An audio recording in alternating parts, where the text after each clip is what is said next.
Kan jy dit hoor, soos die branders breek van Victoria Bay tot in Gouritsmond? Kan jy dit sien soos die son opkom en skyn oor die Outeniqua berge? Beleef jy dit?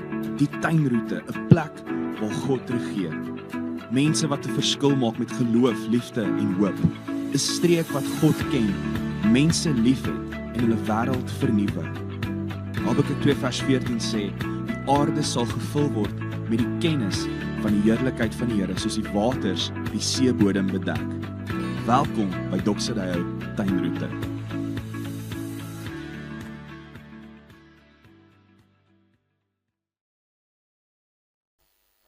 Goeiedag vriende, as ons nog ontmoet het nie, ek is Gerard.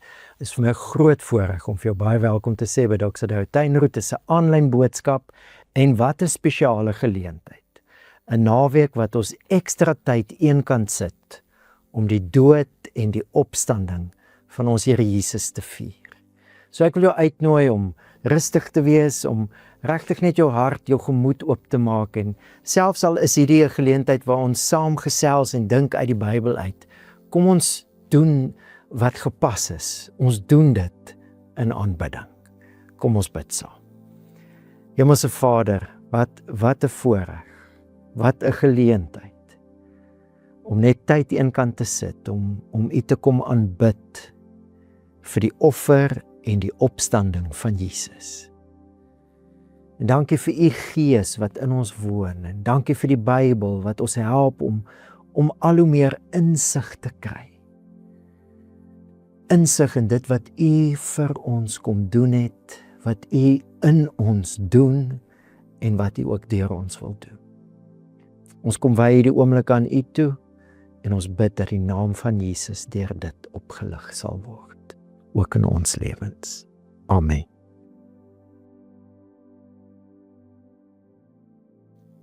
So ons tema hierdie Paasseisoen is lewe. God is 'n God van lewe. Hy lewe nie net nie, hy is lewegewend. Hy is die skepper van lewe. En vriende, dit lyk vir my of Jesus so iets in gedagte gehad het, as hy self praat oor die betekenis van sy dood aan die kruis. Daar's baie min gedokumenteer. Jesus het baie keer gepraat oor die feit dat hy doodgemaak gaan word en dat hy uit die dood uit gaan opstaan. Dit het hy baie keer gesê. Maar ons min gedokumenteer waar Jesus self praat oor die betekenis van sy dood. Op 'n stadium sê hy gee sy lewe as 'n losprys vir baie. Enkele sulke gevalle, en dit maak Johannes 12 so spesiaal.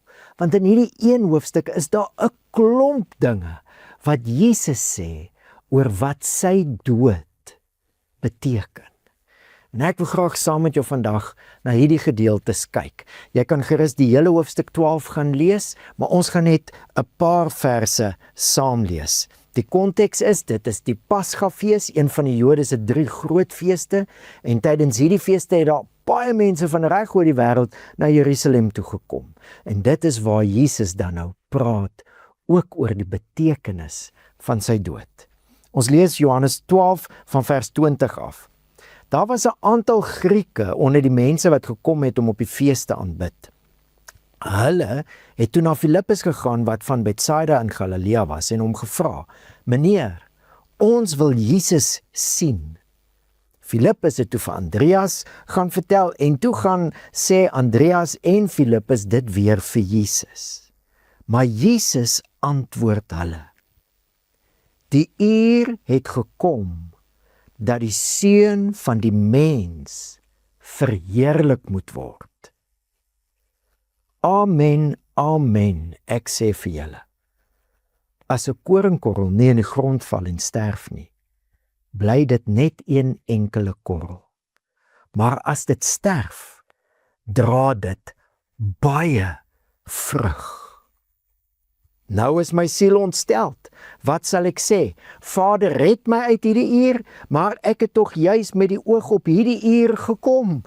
Vader, verheerlik U naam." Daar het toe 'n stem uit die hemel gekom.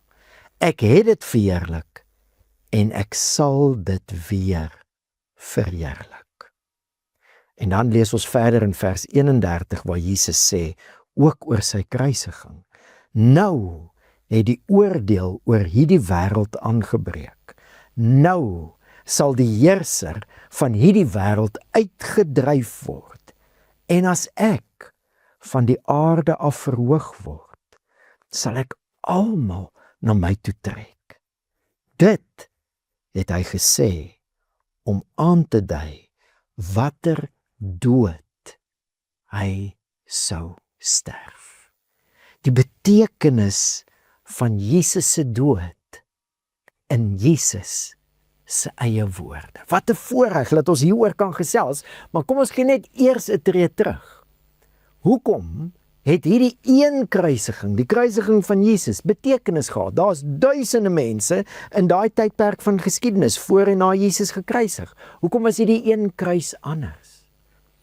Kom ons vra nog meer. Hoe kon hierdie een kruis, die kruis van Jesus, 'n simbool van lewe geword het, terwyl dit eintlik 'n simbool van dood was? Ek bedoel, die kruis in daai wêreld was iets soos die galg of die valbuil of die elektriese stoel in ons wêreld. Dit was net baie erger. Dis asof jy al drie daai teregstelling metodes in een sou sit en dit op steroids sit. Hoekom sal in plekke van aanbidding die kruis as 'n simbool van lewe gebruik word? As net een verklaarbare rede hiervoor. En dit is Jesus, dieselfde Jesus wat doodgemaak is, het uit die dood uit opgestaan. En dis omdat Jesus uit die dood uit opgestaan het, wat die gelowiges besef het. Daar was iets anders aan hierdie een kruisiging. Die kruisiging van Jesus. En dis hoekom hulle gedokumenteer het. Ekskuus tog. Dit wat Jesus gesê het oor die betekenis van sy kruis. Die betekenis van sy kruis is gebou op die fondasie van die opstanding van Jesus uit die dood. En daai twee temas loop saam. As Jesus sê, sy dood, as Jesus praat oor die betekenis van sy dood, hy begin deur te sê, die uur het gekom dat die seun van die mens verheerlik moet word. Nou dit moet jy natuurlik hoor in die konteks van die hele storie wat Johannes vertel. Hier in hoofstuk 2 vertel hy waar Jesus water in wyn verander, en by daai geleentheid het Jesus gesê, my uur het nog nie gekom nie. So dit wat begin het by die teken van Jesus wat water in wyn verander, bereik nou sy hoogtepunt. Hier sê Jesus, my uur, die uur het gekom wat die seun van die mens verheerlik moet word. En onmiddellik daarna begin hy praat oor sy dood. En wat sê hy oor sy dood? Wat is die tipe dood wat hy sterf? Wat behels dit? Wat beteken dit? Hy sê dit is soos 'n koringkorrel wat in die grond val en sterf. Met ander woorde, die koringkorrel gee sy eie vorm prys, sodat nuwe lewe, nuwe vrug gebore kan word. Die tema van Jesus se dood vir Jesus is die geboorte van nuwe lewe. Is dit nie baie keer hoe die lewe werk wat God geskep het nie? Dink nou maar aan die natuur, né? Soos Jesus nou hier die voorbeeld gebruik van 'n saadjie onder die oppervlak. Jy sien nie die lewe nie totdat hy sy kop uitsteek, maar die lewe is lankal daar, né? Lankal het dit begin uitspruit en wortels maak en voeding getrek. So iets, sê Jesus, gebeur aan die kruis. Selfs met 'n mensegeboorte, daar's lankal lewe aan die werk voordat die baba gebore word.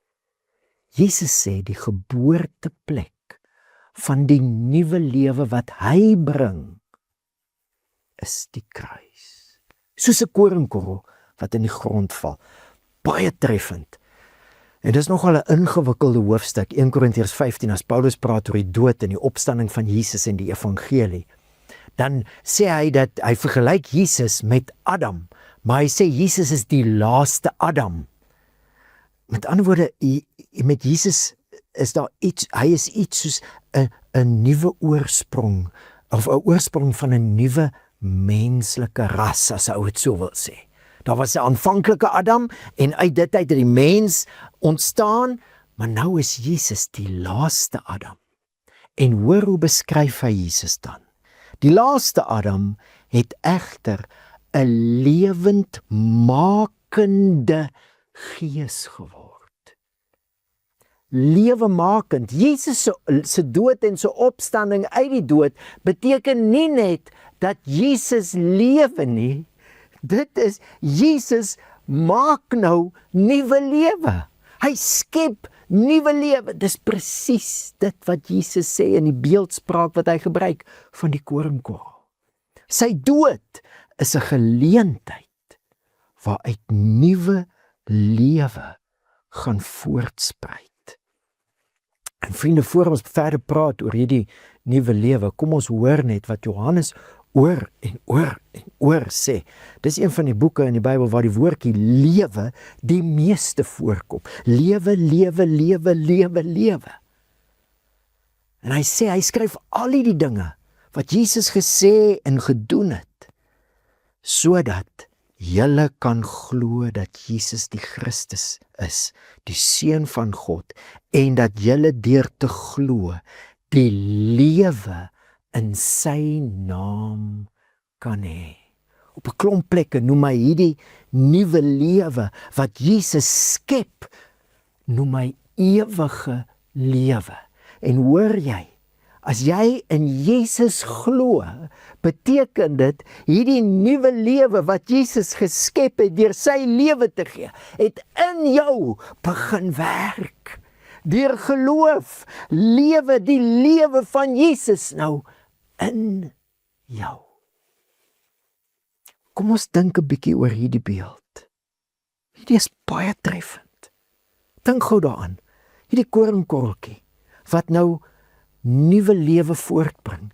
Daai nuwe lewe wat die koringkorreltjie voortbring, is die tipe lewe wat in die koringkorreltjie self was. Jesus sê, deur sy lewe bring hy nou 'n nuwe tipe lewe voort, die lewe wat in hom is. Jesus is nou die lewemakende een. Hy skep nuwe lewe. En hoe het hy dit gedoen? Deur sy lewe te gee. Dieselfde beeld kom voor 2 hoofstukke verder.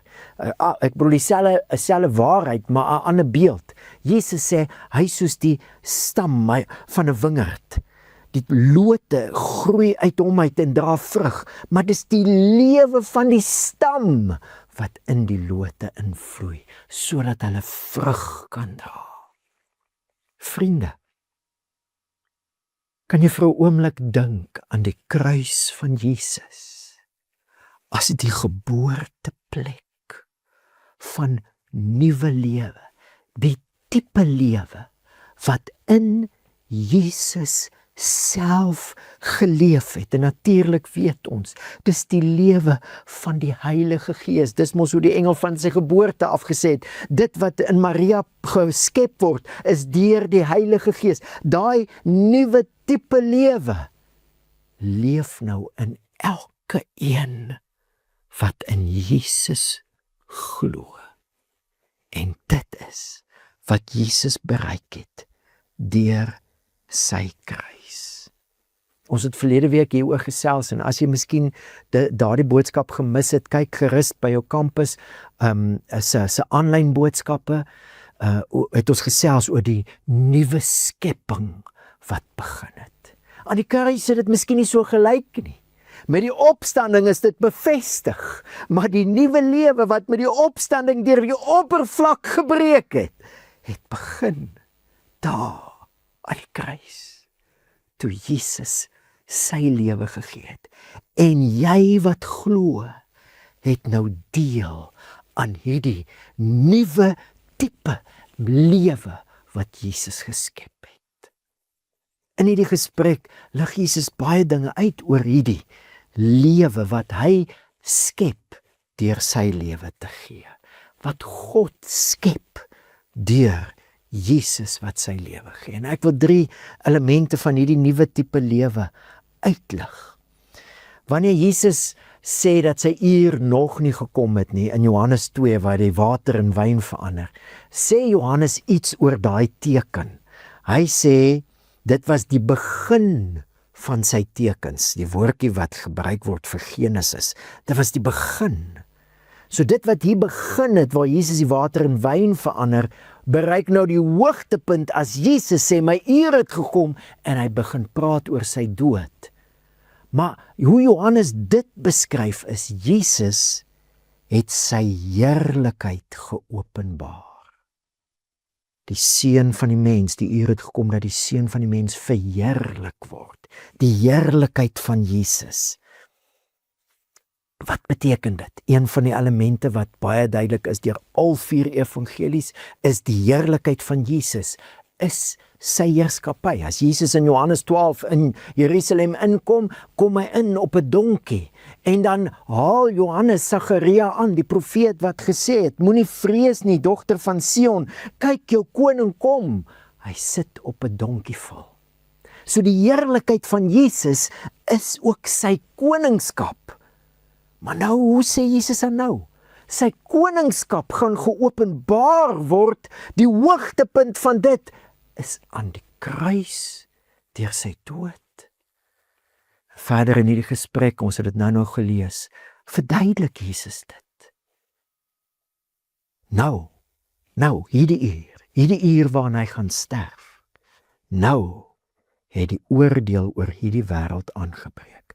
Nou sal die heerser van hierdie wêreld uitgedryf word. En as ek van die aarde af verhoog word, sal ek almal na my toe trek. Dit het hy gesê om aan te dui watter dood hy sou sterf. Wat het Jesus geglo?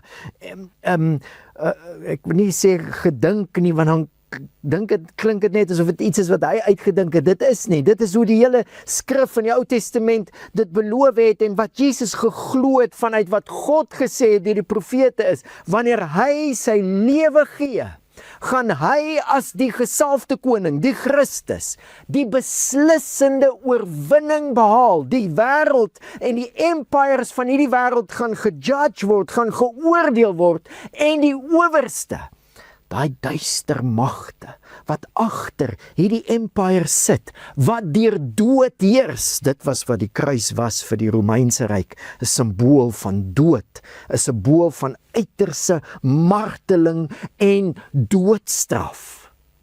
En Jesus sê, wanneer hy opgelig word aan hierdie kruis, gaan hy die owerste van hierdie wêreld uitdryf.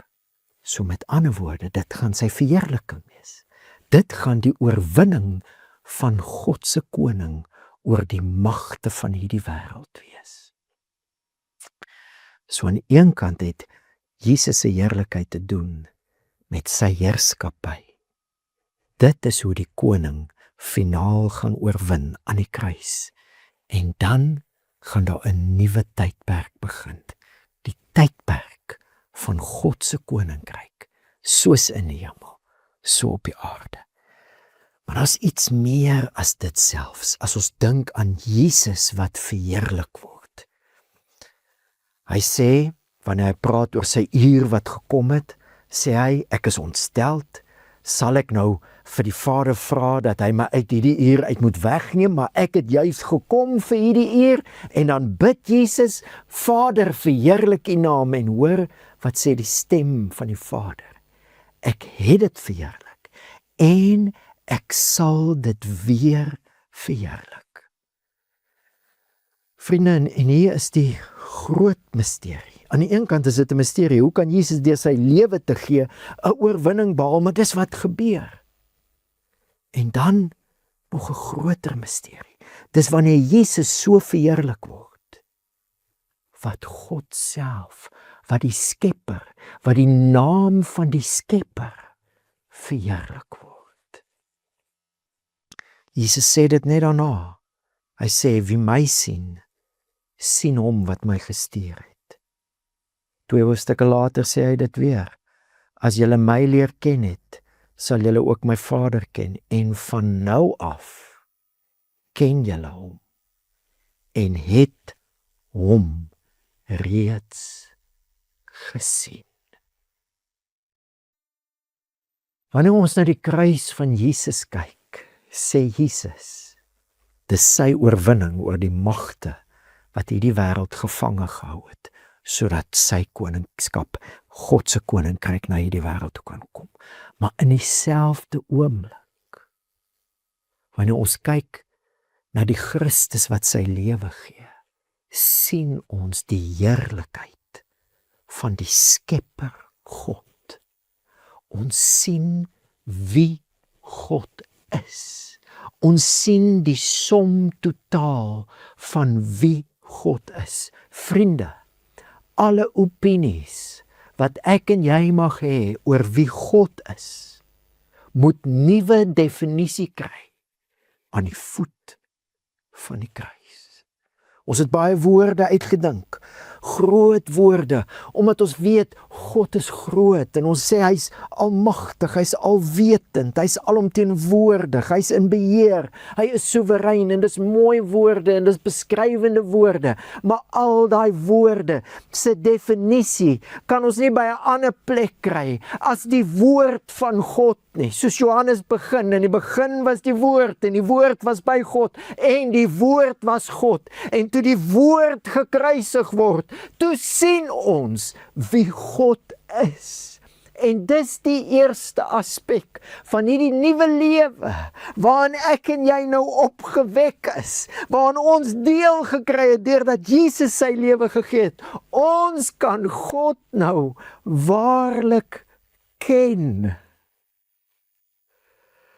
Ons kan God in waarheid ken.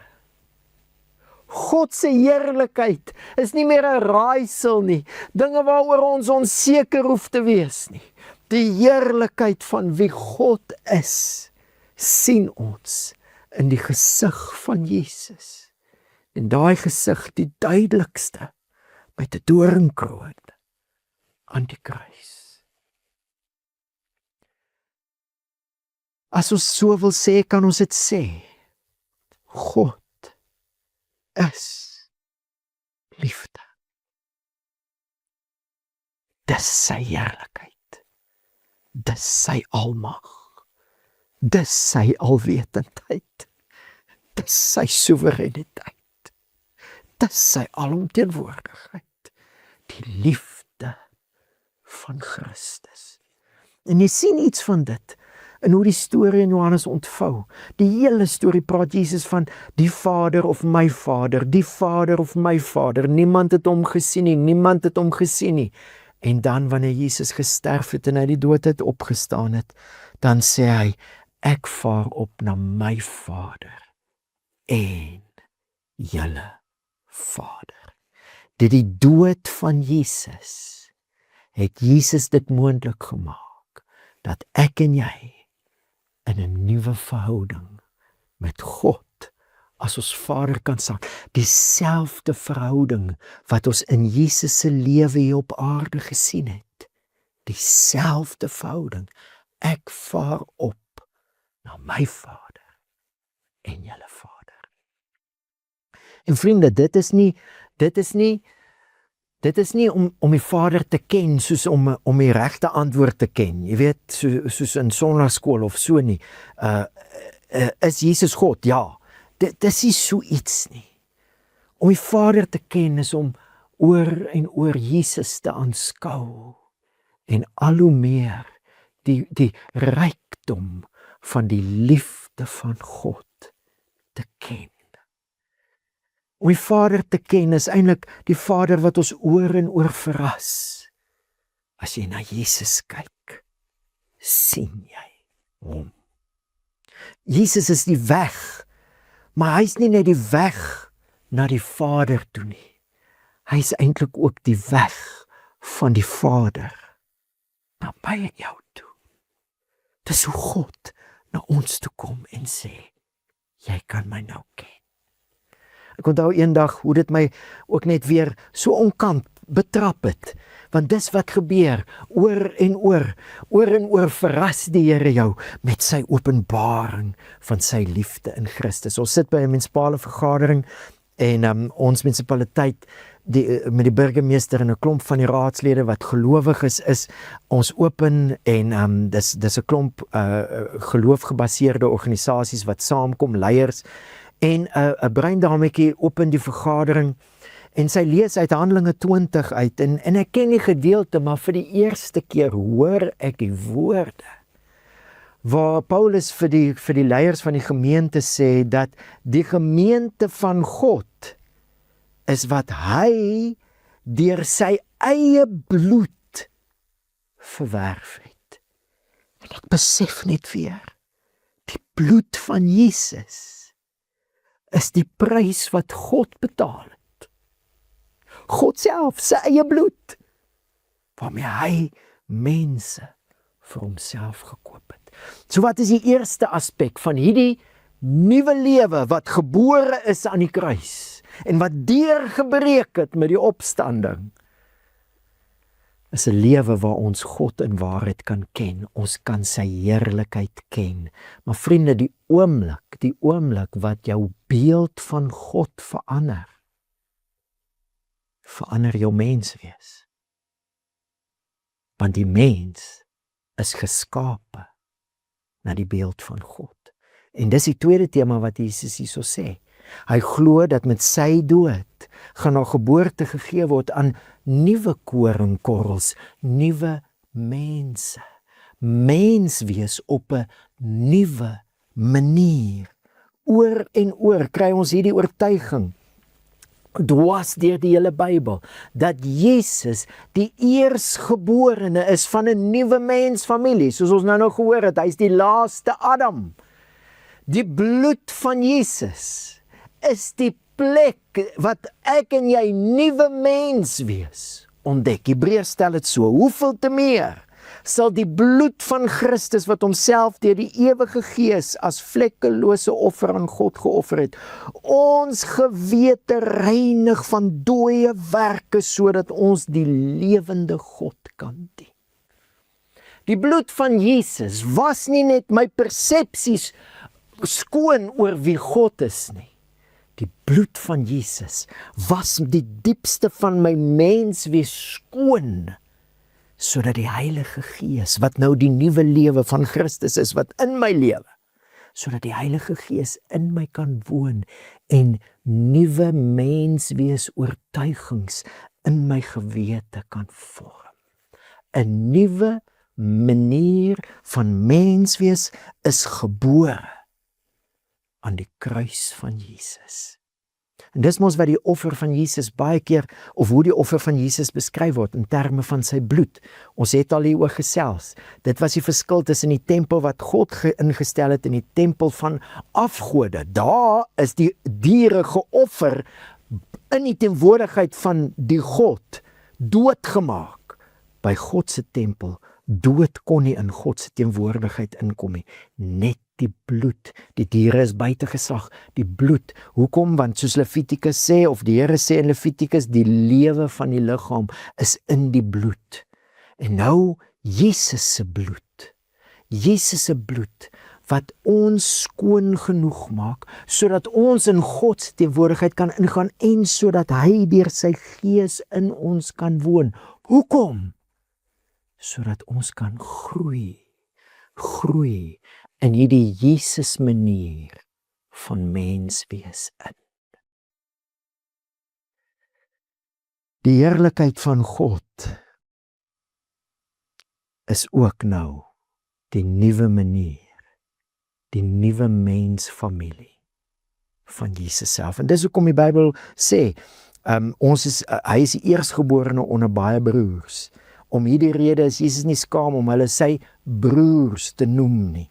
Broers sluit natuurlik susters in, dis hoe die hele familie in daai tyd aangespreek is, deur die man aan te spreek. Ons is 'n nuwe mensfamilie deur wat Jesus kom doen het, en hy skaam hom nie vir ons nie. Vriende, kom ons praat net nog so bietjie hieroor, hoe Paulus oor en oor hierdie waarheid skryf, is dat ons is nou in Christus. In Christus. Nuwe mense. Hierdie status as God se kinders, sy familie, die draers van sy heerlikheid, is nie 'n status wat mense bereik deur hulle pogings nie.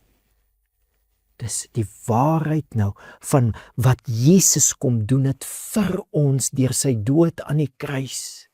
Dis die koringkorrel wat geval en gesterf het en nou nuwe vrug voortbring. En as jy in Jesus glo, het jy nou deel aan hierdie lewe, 'n lewe waar jy die Vader in waarheid kan ken en 'n lewe waar jy mens wees kan leef in waarheid, nuut 'n Jesus manier van mens wees. En dis nie iets wat ek en jy bereik nie. Ons is nou deur wat God in Jesus kom doen het, is ons nou in Christus. Paulus sê dit sodat 1 Korintiërs 1 vers 29, sodat geen mens iets het waarop hy voor God kan beroem nie. Waarop hy hom voor God kan beroem nie. Deur hom, dis deur God, is julle in Christus Jesus. 'n Nuwe manier van mens wees is nou deel van ons lewens, maar dis nie iets wat ons bereik het nie. Dis omdat dit wat Jesus gedoen het, 'n geboorteplek was. Sy kruis was die oorsprong van 'n nuwe ek en jy. 'n Nuwe manier van mens wees. En wat is die definisie van hierdie mens wees? Die heerlikheid van God. En wat is die definisie van die heerlikheid van God? Die seun van die mens wat verheerlik word toe hy sy lewe gee. God is liefde. Sy heerlikheid is sy liefde. Nuwe mens wees is om lief te hê soos Jesus liefhet. En dis die lewe waarin ek en jy nou deel. En hierdie lewe gaan ons stretch, verseker. Dit gaan ons stretch soos 'n rekkie span. Dit gaan jou rek in jou geloof en in jou gewoontes en jou manier wat jy dink oor jouself en oor ander en oor God self om lief te hê soos Jesus. Maar dis nie my en jou pogings wat ons in hierdie lewe ingebring het nie. Ons is die vrug van Jesus se poging, van sy werk. Hy wat sy lewe gegee het en nou is ons in hom nuwe mense. En dan die derde ding wat ek net kortliks wil uitlig. Hierdie hele gesprek word getrigger deur die Grieke wat sê ons wil Jesus sien. Vir die Jode was daar net twee groepe mense in die wêreld, die Jode en die res. En die res kan saamgevat word met die Grieke, want in die wêreld van daai tyd het die meeste mense Grieks gepraat. So die wêreld is ter sprake wanneer Jesus praat oor die betekenis van sy dood. Dis baie snaaks. Ek wil nou snaaks soos in ironies treffend. Klomp keer in Johannes skryf Johannes dinge wat mense sê, maar hulle besef nie wat hulle sê nie. Hulle besef nie hoe waar dit is wat hulle sê nie. Byvoorbeeld die hoofpriester sê, liewers laat een sterf vir die hele volk as wat die hele volk omkom. En dan praat hy van Jesus en hoe reg was hy nie, né? Net so skryf hy, wanneer Jesus nou met die donkie inkom in Jerusalem, sê die fariseërs, sien julle dat julle niks bereik nie, praat hulle nou onder mekaar. Kyk, die hele wêreld loop agter hom aan. Hoe reg, né? Gaan nie net Jode wees. Die Grieke gaan Jesus sien. Tot hier aan die suidpunt van Afrika is daar mense wat Jesus sien, vir wie hy is, wat glo in hom en wat deel het aan hierdie nuwe lewe. Oor en oor, ek dink Johannes, by verre die meeste, 78 keer wat Johannes die woordjie wêreld gebruik. Oor en oor is dit Jesus se oortuiging, dat dit wat hy kom doen, ook aan die kruis, gaan hy doen vir die hele wêreld. Hoe sê hy, en as ek opgelig word, sal ek almal na my toe trek. Maar nou is ek en jy deel van daai lewe. God wil iets in die wêreld doen. Hy wil die wêreld vul met sy heerlikheid, die kennis van sy heerlikheid. Nou het ek en jy deel aan 'n nuwe lewe. Ons kan die Vader se heerlikheid ken in Jesus. Ons kan nuwe mens wees ken, maar die doel stop nie by ons nie. Jesus se doel is die wêreld. Hy bid dit vir ons. Hy sê net soos U my in die wêreld ingestuur het, so het ek ook hulle in die wêreld ingestuur. Vriende, hierdie nuwe lewe wat ek en jy aandeel het, wat Jesus gesaai het in sy kruis. Hierdie nuwe lewe is nie net vir ons nie. Dis nie net in ons nie, maar dis ook deur ons vir die wêreld. God wil die wêreld flood.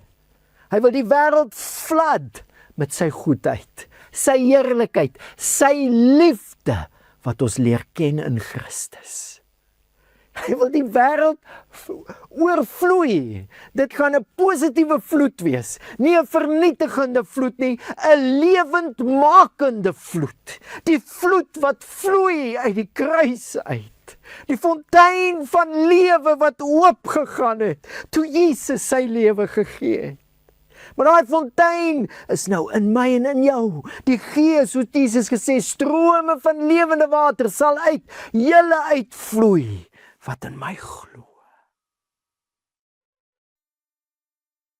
So die nuwe lewe is 'n lewe van die ken van die Vader, dis 'n ken van nuwe mens wees, maar is ook 'n nuwe lewe van doel en betekenis. Jesus is die Here. Hy bring God se koninkryk, se lewendmakende koninkryk na hierdie wêreld toe. En ek en jy is nou deel van daai stamboom. So vandag wat ons vier dat Jesus sy lewe gegee het, kan ek jou vra, het jy al toegelaat dat die kruis van Jesus jou trek? Dat die bloed van Jesus jou was van alle verkeerde persepsies oor God. Jou so skoon was, dat jy jou Vader in die gesig van Jesus sien. En dat jy hom kan leer ken. Dat jy al ontvang en omarm die nuwe manier van mens wees wat nou in jou gebore is. Dat jy jouself afveenselwig, dis mos wat die doop sê. Ons het ons ou mens begrawe en ons het saam met Jesus opgestaan in 'n nuwe manier van mens wees. Het jy jouself afveenselwig en sê dis wie ek is. Ek is nie meer 'n sondaar en arm nie. Ek is 'n nuwe mens in Christus. Mens wees wat uitgeken word aan die liefde van Jesus. En het jy al die doel waarmee God jou getrek het deur die kruis van Jesus, sodat hy die wêreld kan vul met sy heerlikheid. Het jy al daai doel, die doel van jou lewe gemaak? Miskien ken jy die verhaal, ek het dit al baie vertel, maar dit bly vir my een van die treffendste verhale. Dit is vertel deur 'n vader in een van die ek moet nou sê tradisionele denominasionele kerke. Dit was 'n Anglikaanse kerk. Hy vertel hoe daar 3 seuns was en hulle het gedink hulle gaan 'n bietjie die spot dryf met die priester by die plaaslike gemeente daarso. En hulle gaan toe in met die confession, daai belydenis van jou sonde, en hulle maak sommer 'n klomp sondes op. Toe die eerste ene inkom, nou bely hy sy sondes kamstig en hy hardloop uit en hulle lag daar buite, en die tweede ene en hulle 'n klomp opgemaakte sondes, hy hardloop uit en hulle lag daar buite, en die derde ene kom in, en toe kom die priester of vader wat nou luister na die belydenisse, kom toe nou agter, hier's 'n speletjie aan die gang. En hy sê toe vir die seun, dis reg, daar's vergifnis vir jou, al wat jy moet doen is jy moet nou in hierdie gangetjie hier by die kerk opstap en na aan die bokant van hierdie gangetjie is daar 'n kruis, 'n simbool van 'n kruis. En dan moet jy net 3 keer sê, "You did all this for me and I don't give a damn." En die seun vol bravade met sy maats wat kyk, sê dit die eerste keer en hy stap nader, sê dit die tweede keer en hy stap nader, maar hy kon dit nie 'n derde keer sê nie. En hy val op sy knieë neer. En die vader wat die storie vertel, sê hy kan daai storie vertel want hy was daai derde seun. Jesus het beloof dat as hy opgelig word, sal hy die wêreld na hom toe trek. Almal, nie almal sê ja nie. Nie almal sê ja nie, dis hartseer. Maar hy trek almal. Hy trek almal. En miskien is vandag die oomblik wat jy besef wie hierdie God is wat jou trek. Jy weet lankal hy trek jou, maar nou besef jy wie jy is. Nou wil jy ook sê, hier is ek. Dan wil ek jou uitnooi. Maak dit dan vandag die besluit van jou lewe. Sê vir hom ja.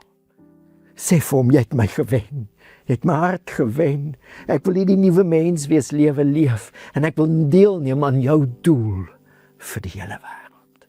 So ek wil so 'n oomblik vat. En net saam met jou bid as dit jou gebed is. En as jy al klaar ja gesê het, onthou, dis nie 'n ja wat een keer gesê word nie. Dis 'n elke dag ja wat ek God leer ken in die gesig van Jesus. Wil jy nie ook net opnuut ja sê? Sê Here, nog meer wil ek u heerlikheid ken, sodat ek hierdie nuwe mens wees kan lewe vir die doel wat u het met die wêreld. Kom ons bid saam. Hemelse Vader, dankie vir Jesus. Dankie dat u, Here Jesus, u lewe gesaai het, sodat ons nuwe lewe kan hê. En Here, vandag is daar mense wat vir die eerste keer besef wie hierdie God is wat hulle trek met sy heerlikheid. Vandag is daar mense wat ja sê. Dankie Heilige Gees dat daai ja is nie iets wat uit hulle self uitkom nie. Dis die ja wat u klaar in hulle gesit het. En dit beteken nuwe lewe het klaar in hulle begin. En dankie Here dat u nie in 'n werk begin en dit nie klaar maak nie. Dankie dat u hierdie nuwe lewe wat nou in hulle begin gaan koester, gaan groei. Here Jesus, u het ons getrek en ons sê dit opnuut ja. Hier is ons lewens om u heerlikheid te ken en om hierdie nuwe lewe te lewe, 'n lewe gevul met die heerlike liefde van God in Christus. En dankie Heilige Gees dat ons u kan ontvang het, dat die bloed van Jesus ons skoon genoeg maak, dat die lewe van Jesus, die Heilige Gees, in ons kan lewe. Dankie dat u ons bemagtig vir hierdie nuwe lewe. Ons bid dit alles, Here Jesus, terwyl ons u prys, dat u u lewe gegee het. Alle lof, alle eer, alle aanbidding, kom u toe. In die naam van Jesus. Amen.